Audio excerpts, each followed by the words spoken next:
wala kang pangamba, wala kang takot pag ikay pumupunta sa mga rallies na ganito? Ako natakot din talaga Dahil? ako. Kasi ito yung first rally na ever na nag-speak out ako at nag-voice out ako and I was there. Siyempre, una natatakot ako kasi yung mga racket, yung mga gigs. Kasi di ba, hindi kasi usually, di ba, ang mga nagpo-produce niyan is mga public officials. Di ba, sabi ko, ay, pag nakita nila nandito ako, baka hindi na ako kuhanin. Pero, for a greater cause, I mean, like, aanin ko yung kinikita ko na pera na yun kung yung mga mamamayan naman doon ay nagsastruggle because of that.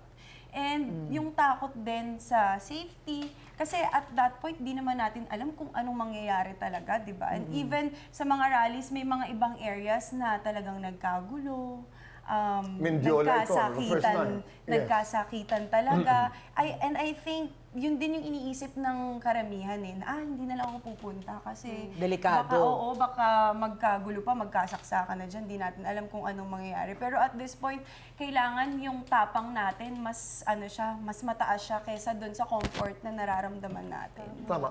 Pinky,